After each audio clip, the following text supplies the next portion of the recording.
حاضرین محترم آخری بات کر رہا ہوں. کہا جا سکتا ہے کہ بھائی اگر ایسا ہی ہوا تھا تو پھر لوگوں نے سرکار کا انکار کیوں کیا؟ اگر ایسا ہی نور چمکا تھا، اگر یہ باتیں ہوئی تھی تو پھر لوگوں نے انکار کیوں کیا؟ میں یہ عرض کروں گا کہ جہاں تک واقعات کا تعلق ہے وہ تو روایات سے ثابت ہیں. ہم کسی عقلی استحالہ کی بنا پر ان کا انکار نہیں کر سکتے. اور دوسری بات یہ ہے میرے بھائی، یہ مت کہیے کہ کسی نے بھی ان چیزوں کی اثر نہیں لیا. جب حضرت عبد المطلب نے دیکھا کہ میرا پوتا پیدا ہوا اور ختنہ شدہ پیدا ہوا اور آنکھوں میں قدرت کی سرما لگا ہوا ہے، اور حضرت عبد المطلب، یہ بھی علامہ اشرف علی تھانوی لکھتے ہیں کہ حضرت عبد المطلب جب سرکار کا نور ان کی پیشانی میں تھا تو ان کے بدن سے خوشبو آیا کرتی تھی، اور جب بارش نہ ہوتی تو قریش انہیں لے جاتے بارش کے لیے، ان کے واسطہ سے دعا کرتے. علامہ تھانوی کے الفاظ ہیں اللہ تعالیٰ ببرکت نور محمدی بارش نازل فرما دیتا تھا. ہم تو حضرت عبد المطلب نے سنایا تھا کہ میرے اس بیٹے کی بڑی شان ہوگی. جب نام رکھا نا محمد، لوگوں نے کہا، دیکھیں لوگ کہتے ہیں کہ سرکار کی ولادت باسعادت سے پہلے کسی کا نام محمد نہیں تھا. میں کہتا ہوں محمد تھا. 5 بندے ایسے ہیں تاریخ میں، ان میں سے صحابی محمد بن مسلمہ، ان کا نام بھی محمد تھا، کیونکہ لوگوں کو پتا تھا کہ اس نام کے نبی کا ظہور ہوگا. لوگوں نے اس کی وجہ سے اپنے بیٹوں کے نام محمد رکھ لیے تھے، لیکن محمد بنو ہاشم میں کسی کا نام نہیں تھا. لوگوں نے کہا عبد المطلب تم نے وہ نام رکھ دیا جو خاندان میں کسی کا نہیں ہے. تو فرمایا میرا دل گواہی دیتا ہے ایک دن آئے گا جب زمین والے بھی میرے پوتے کی تعریف کریں گے، آسمان والے میرے پوتے کی تعریف کریں گے. یہ مت کہیے. اور پھر حضرت شفا فرماتی ہے کہ جب سرکار کی ولادت ہوئی میں وہاں موجود تھی، نور چمکا، فرماتے تھوڑی سی دیر گزری ایک ہیبت چھا گئی، اور پھر میری دائیں طرف سے آواز آئی کہ تم مجھے کہاں لے گئے تھے؟ تو آواز آئی مشرق کی طرف لے گئے تھے. پھر ایسا ہوا تو بتایا گیا کہ مغرب کی طرف لے گئے تھے. اور علماء کہتے ہیں کہ سرکار کو مشرق و مغرب کی سیر اس لیے کرائی گئی تاکہ زمانے کو پتہ چل جائے کہ مشرق کا بادشاہ بھی آ گیا ہے، مغرب کا بادشاہ بھی آ گیا ہے.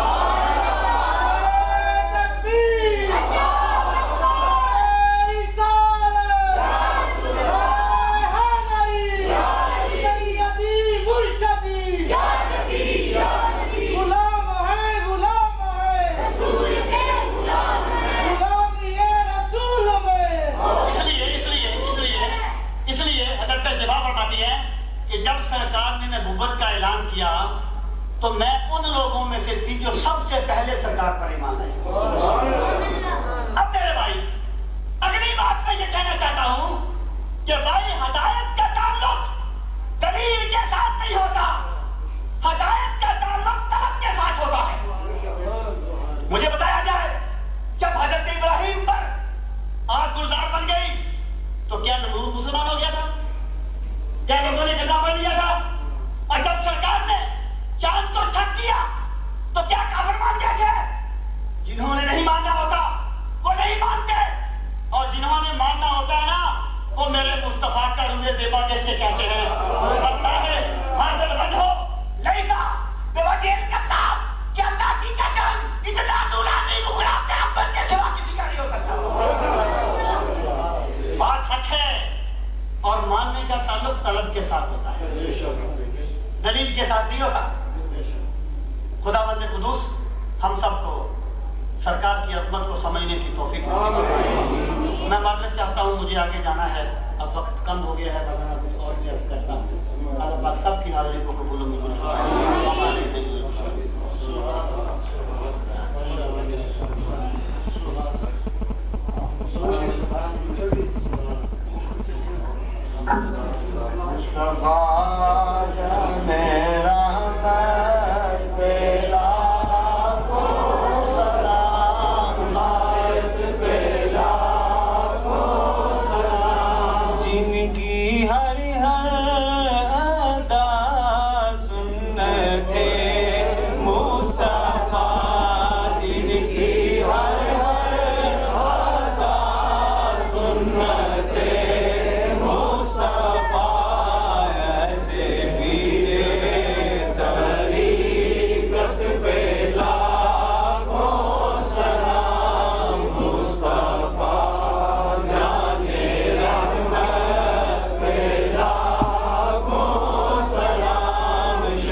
فرقۂ غلامان رسول یہ سلام آخنا نہ ہو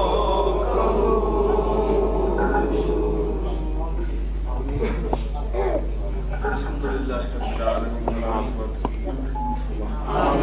العالمین اس محفل پاک میں بات کے سلسلہ میں ان احباب نے دام درہم قدم سکن اس طرح بھی سجدہ الہ العالمین ان کی صحیح کو اپنی بارگاہ میں قبول فرمائے الہ العالمین علماء اہل سنت کے علم ان کی عمر اور ان کی عظمتوں میں برکت عطا فرمائے الہ العالمین علماء کا سایہ ہمارے سروں پہ تعدیر قائم دائم فرمائے الہ العالمین مذہب محذب اہل سنت والجماعت پہ قائم دائم رکھ الہ العالمین اپنے محبوب کے پیار والے اس پاک اور صاف عقیدے پہ زندگی عطا فرما الہ العالمین اپنے محبوب کی محبت والے اس سچے عقیدے پہ موت عطا فرما اللہ تعالی علی خیر خلقہ محمد وعلی آلہ